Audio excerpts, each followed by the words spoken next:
নমস্কার বন্ধুরা, চন্নাস daily lifestyle থেকে আবারও একটা নতুন ব্লগে তোমাদের সবাইকে ওয়েলকাম জানাচ্ছি। তো আজকে ব্লগটা হবে ছুটির দিন ছিল তোমাদের দাদাভাইয়ের। তো ছুটির দিন আমরা কি করলাম এই সপ্তাহে, আর কোথায় কোথায় গেলাম, বা কি খেলাম, সারাদিন বাড়িতে কি রান্না বান্না করলাম দুজনে মিলে, সবটুকুই তোমাদের সঙ্গে শেয়ার করবো আজকের এই ব্লগে। তো এই নিয়ে হচ্ছে আজকের এই ব্লগটা। তো চলো তোমরা বেশি কথা না বলে ব্লগটা স্টার্ট করছি, এবং তোমরা কিন্তু ব্লগটা প্রথম থেকে দেখো এবং সঙ্গে থেকো। আর কেমন লাগলো পুরো ব্লগটা দেখার পর কমেন্ট করে অবশ্যই কিন্তু জানিও। তো দেখো এখানে কিন্তু আজকে রোদ উঠেছিল অনেক দিন পর। তো প্রথমেই আমি শুরু করি যে এইখানের যে আমি সয়াবিন রান্না করছিলাম, রান্না করতে করতে যেহেতু দেখেছিলাম যে রোদ উঠেছিল, সেই জন্য ঘরে থাকা জিনিসগুলো কেমন যেন হয়ে গেছিলো। এখানে আমি কালো জিরে ছাঁকনিতে করে ভালো করে ধুয়ে নিচ্ছিলাম। এখানে দেখো গোবিন্দভোগ চাল এনেছিলাম বাড়ি থেকে কিছুটা, তো সেই চালগুলো রোদ দিয়েছিলাম।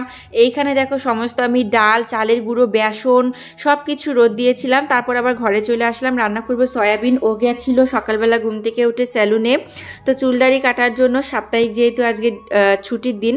আর এইদিকে আমি আমার রান্নাগুলো মানে সেরে রাখছিলাম। তো এই যে আমি সয়াবিন রান্না করছিলাম শুধু পেঁয়াজ দিয়ে, আলু দিয়ে। আর আমি তোমাদের জানো যে আমি খুব মানে সিম্পলভাবে সয়াবিন রান্না করি, তত একটা ভারী মশলা যে কোনো তরকারি আমি খুব সিম্পলভাবে রান্না করি, শুধুমাত্র মাংস ছাড়া। তো যাই হোক, এই যে কথা বলতে বলতে আমার সয়াবিন রান্না করা হয়ে গেছে। এইদিকে দেখো বাংলা মাছ আজকে রান্না করব। তো এখানে আমি 3 পিস মাছ ভেজে নিয়েছি, আগে 3 পিস মাছ ভেজেছি, আজকে কিন্তু 3 পিস রান্না করবো না, যেহেতু এইটুকু মাছ।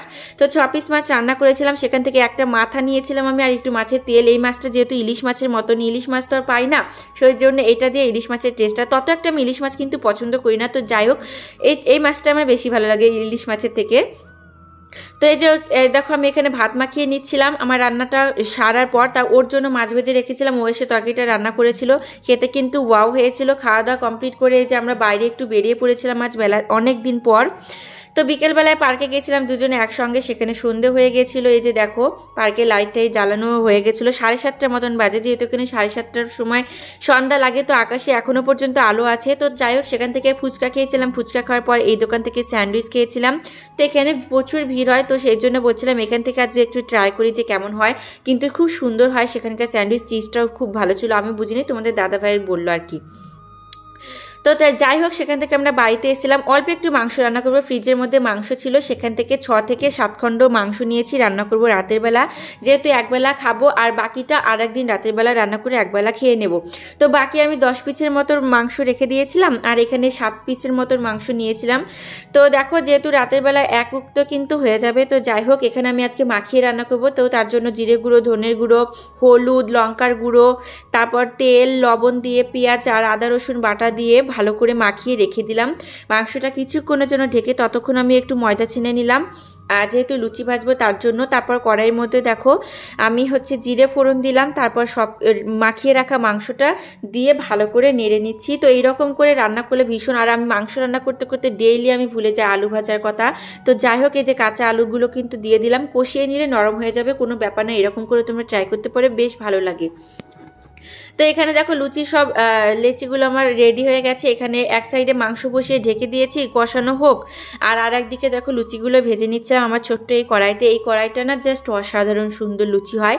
তো তোমরা দেখতে পেয়েছো, আমি কিন্তু আমার মায়ের জন্য একটা সেম কড়াই এইটুকু সাইজে একটা পাঠিয়ে দিয়েছি, কারণ এই কড়াইটা না এইটুকু সাইজে, এর থেকে আরেক সাইজ বড়, সেগুলো আবার চ্যাপটা ধরনের, তো সেগুলোতে এরকম তেলটা হবে না। বাট এই কড়াইটা যেহেতু হাড়ির মতন টাইপ, মানে নিচের দিকটা গর্ত, তো অল্প একটু তেল দিলেও না সুন্দর, অল্প তেলেই দারুণ লুচি হয়, আর খুব তাড়াতাড়ি গরম হয়ে যায়। আর এইরকম করে লুচিগুলো কিন্তু ফোলে সুন্দর, বা লেগেও ধরে না এই কড়াইয়ের মধ্যে কিছু, যে কোনো তালের বড়া, কলার বড়া ভাজলেও দারুণ হয়।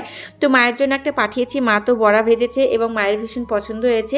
তবুও মা বলেছে একটু ছোট, আরেক সাইজ বড় হলে ভালো হতো। তো যাই হোক, আমার তো নিজের হাতে না যেটুকু সাইজ ছিল সেইটুকুই আর কি দিয়েছি। তো যাই হোক, এই যে দেখো কথা বলতে বলতে এখানে কিন্তু আমি অনেকগুলো লুচি ভেজেছিলাম আজকে, প্রায় 25টার ওপর, 30টার কাছাকাছি লুচি। একদিনে কিন্তু আমরা অবশ্যই খেতে পারিনি লুচিগুলো, যেহেতু রাতের বেলা। তো 8টার মতো লুচি ছিল, পরের দিন আমি খেয়ে নিয়েছি। তো যাই হোক, এই যে দেখো কথা বলতে বলতে এতগুলো লুচি ভাজা হয়ে গেলো, কি সুন্দর করে লুচিগুলো ফুলছে দেখো তোমরা। তো এই ভিডিওতে তোমাদের কিন্তু একেবারে সহজ, যারা কোনোদিন রান্নাও করে না তারাও পারবে।